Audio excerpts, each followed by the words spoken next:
வணக்கம் நண்பர்களே. கடைகளை உடைய சரித்திரம் படை சேனலுக்கு உங்களை வரவேற்பதை பெருமூச்சு கொள்கிறேன். வாங்கின முறையில் இன்னைக்கு ஒரு அருமையான செய்தி பற்றி பார்க்கலாம். இன்னைக்கு எதை பற்றி பார்க்க போறோம்னா, குடிசை மாற்று வரிமாகத்திலிருந்து அண்மையில் பெயர் மாற்றம் செய்யப்பட்ட தமிழ்நாடு நகர்ப்புற வாழ்வீடு மேம்பாட்டு வாரியத்தின் ஒரு அருமையான ஸ்கீமான நம்ம குடியிருப்பு திட்டத்தை பார்க்க போறோம். வாங்க இந்த வீடியோவில் அதுக்கு எலிஜிபிலிட்டி என்ன, எப்படி அப்ளை பண்றது, என்னென்ன டாக்குமெண்ட் தேவை, இன்னும் மேல் போக தெரிஞ்சுக்கலாம். இந்த வீடியோ கடைசி வரைக்கும் பண்ண பாருங்க. ஒவ்வொரு தகவலும் போட்டுருந்தது. நம்ம சேனல் நம்பர் ஒருவர் குடிசை மாற்று வாரியம் ஈடுபட்டு சொல்லிக்கலாம்னு கேட்டிருந்தாரு. அதை அனுப்பியில் இந்த வீடியோ போடுறோம். வாங்க இந்த வீடியோ பார்க்கலாம். ஃபர்ஸ்ட் நம்ம டைரக்டா மெயின் வெப்சைட்க்கு போய்க்கலாம். ஃபர்ஸ்ட் கூகுள் குரோம் ஓப்பன் பண்ணிக்கோங்க. அதில் சர்ச்சா டைப் யூஆர்எல் இருக்கும். அதில் நம்ம குடியிருப்புன்னு டைப் பண்ணுங்க. அப்போ டைப் பண்ணதுக்கப்புறம் இது ஒரு பேஜ் தான் வரும். இதெல்லாம் பாருங்க. கீழே www.tnuhtp.organization.in இருக்கும். அதை கிளிக் பண்ணி உள்ளவாங்க. அப்படி உள்ளதும் அப்புறம் இதே மாதிரி பேஜ் தான் ஓப்பனும். இதுதான் தமிழ்நாடு நகர்ப்புற வாழ்விட மேம்பாட்டு வாரியத்தோட மெயின் வெப்சைட் பேஜ். இதில் பாருங்க, கீழே நம்ம குடியிருப்புன்னு கொடுத்து வீடு வேண்டி விண்ணப்பிங்கிற ஒரு ஆப்ஷன் இருக்கும். அதை கிளிக் பண்ணி உள்ளவாங்க. அதை கிளிக் பண்ணி உள்ளதுக்கப்புறம் இதே பேஜ் தான் ஓப்பனும். இந்த பேஜில் பாருங்க, எந்தெந்த சிட்டியில் வீடு இருக்குது, அதனுடைய அமௌண்ட் என்ன, எவ்வளோ வீடு இருக்குது, அட்ரஸ் என்ன, அது எப்படி, அது பக்கத்தில் நான் அப்ளை பண்ணுற லிங்க் எல்லாம் இருக்குது. இதெல்லாம் பார்த்து செக் பண்ணிக்காங்க. நீங்கள் உங்களுக்கு எந்த சிட்டியில் வீடு வேணுமோ அதில் போய் அப்ளை பண்ணுங்கள். நான் இப்போ ஈரோடு கொடுத்துக்கிறேன். ஃபார் எக்ஸாம்பிளுக்கு ஈரோடு கொடுத்து உள்ள அப்ளை கொடுக்குறேன். அப்படி கொடுத்ததுக்கப்புறம் ஏதாவது ஒரு பேஜ் தான் வைக்கணும். ஃபஸ்ட்டு விண்ணப்பதாரின் கைபேசி எண் கேட்கும். அதெல்லாம் உங்களோட 10 டிஜிட் மொபைல் டைப் பண்ணிக்காங்க. நெக்ஸ்ட் நிபந்தனைகள் என்னென்ன சொல்லிக்கிறாங்க பார்க்கலாம். இதில் என்ன சொல்கிறாங்கன்னா, சென்னை பகுதியில் குடிசை பகுதியில் குடிசை மாற்று வாரியத்தால் குடிசை பகுதியில் அறிவிக்கப்பட்டு அவங்களுக்கு பொருளாதாரத்தில் நலிவுற்றவர்களுக்கு வீடு கட்டி அவங்களுக்கு வீடு ஒதுக்கப்படும் சொல்லிக்கிறாங்க. நெக்ஸ்ட் இந்த நகர்ப்புற மேம்பாட்டு வாரியத்தால் இதுக்கு என்னென்ன தொகுதியை நினைச்சுக்கிறாங்க அதை பற்றி பார்க்கலாம் வாங்க. ஃபர்ஸ்ட் ஒன்று பொருளாதாரத்தின் நலிவுற்ற பின்னரே உதவி செய்ய உங்கள் குடும்ப ஆண்டு வருமானம் 3 லட்சத்துக்குள் இருக்கிற மாதிரி ஒரு இன்கம் சர்டிஃபிகேட் வேணும்னு சொல்கிறாங்க. நெக்ஸ்ட் குடும்ப உறுப்பினர்கள் எவருக்கும் தங்கள் சொந்த பெயரில் குடியிருப்போ அல்லது மனையில் இருக்கக்கூடாதுன்னு சொல்கிறாங்க. இதற்கான மொழிபத்திரம் சமர்ப்பிக்கணும்னு சொல்லிக்கிறாங்க.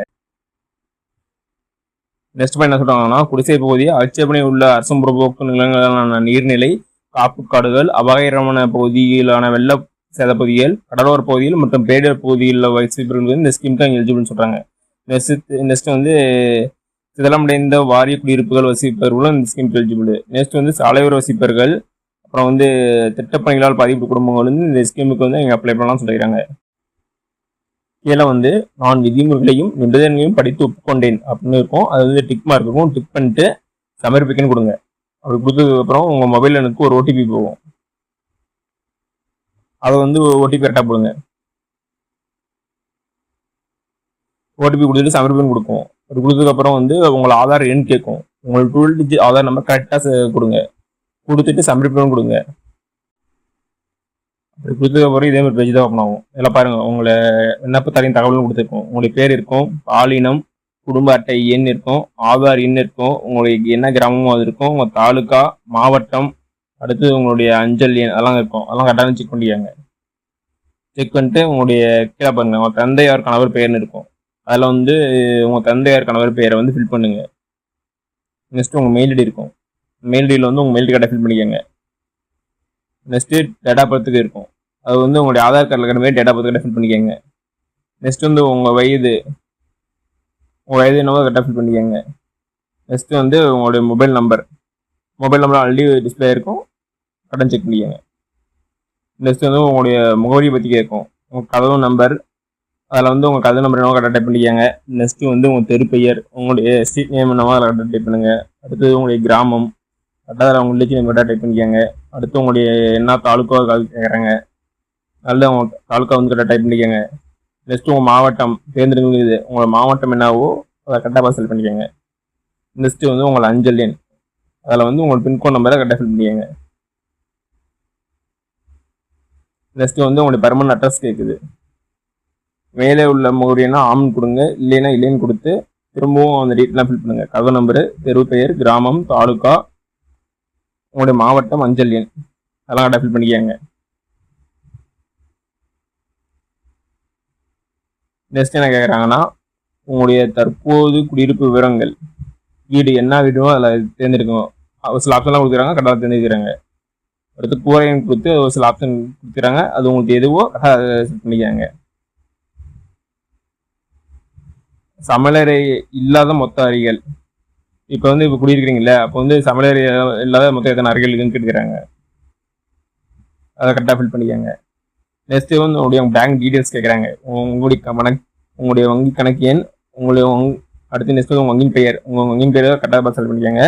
அடுத்தது உங்கள் பிரான்ச் நேம், உங்கள் வங்கி கிளையோட பிரான்ச் நேம் என்னவோ டைப் பண்ணுங்க. நெக்ஸ்ட் ஐஎஃப்சி கோடு என்னவோ டைப் பண்ணிக்கோங்க. இதெல்லாம் ரொம்ப இம்பார்ட்டன்ஸ். இதெல்லாம் கரெக்டாக ஒவ்வொரு இதுவும் பார்த்து பொறுமையாக ஃபில் பண்ணுங்க.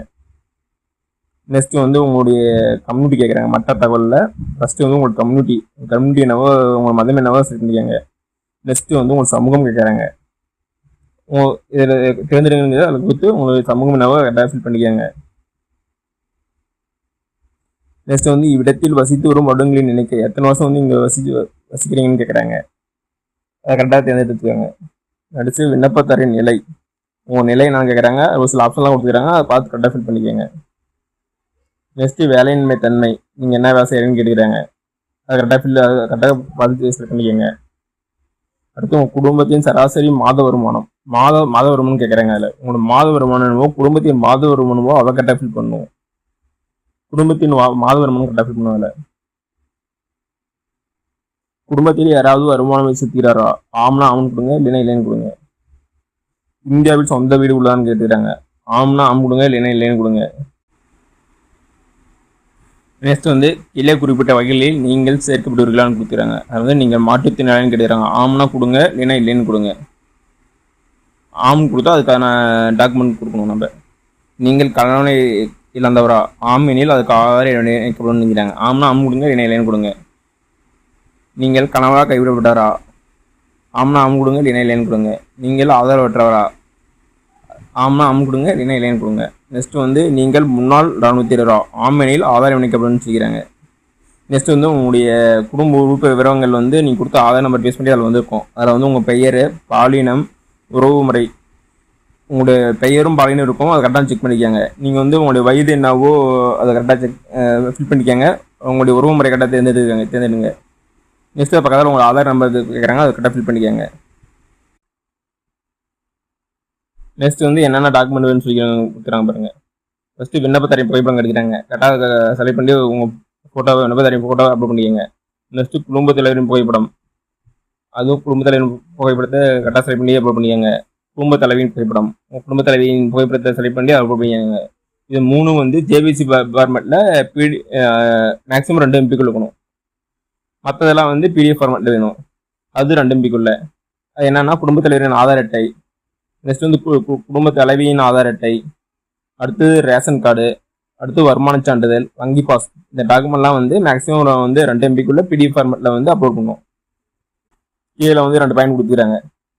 என்னன்னா, மேலே விவரங்கள் அனைத்தும் உண்மை என இதன் மூலம் உறுதி வைக்கிறேன், வாரியத்தை நிர்ணயம் செய்யும் பயனாளிகள் பங்குத்தொகை செலுத்துவது ஒப்புக்கொள்கிறேன் அப்படின்னு சொல்லி கிளிக் பண்ணிட்டு சமர்ப்பிக்கம் கொடுக்கணும். சப்மிட் கொடுத்ததுக்கப்புறம் வந்து அது சம்மந்தப்பட்ட துறைக்கு போவோம். அவங்க வந்து இந்த டீட்டெயிலாம் கரெக்டாக செக் பண்ணிட்டு உங்களுக்கு வந்து வீடியோ உருவாக்கத்தை இல்லைன்னா அவங்க முடிவு பண்ணுவாங்க. ஓகே நண்பர்களே, இந்த வீடியோ உங்களுக்கு பிடிச்சிருந்தா லைக் அண்ட் சப்ஸ்கிரைப் பண்ணுங்க, முடிஞ்சா மற்றவங்களுக்கு ஷேர் பண்ணுங்க. நான் போடுற வீடியோ நோட்டிஃபிகேஷன் உங்களுக்கு வேணா பெல் ஐக்கானை கிளிக் பண்ணுங்க. அது மட்டும் இல்லாமல் தமிழ்நாடு கவர்மெண்ட் மற்றும் ஜென்ரல் கவர்மெண்ட் இந்த ஸ்கீம் பற்றி தெரிஞ்சுக்கணும் கமெண்ட் பாக்ஸில் கமெண்ட் பண்ணுங்க. அப்புறம் வீடியோ அந்த ஸ்கீம் பற்றி நான் டீட்டெயிலாக போடுறேன். நன்றி, வணக்கம்.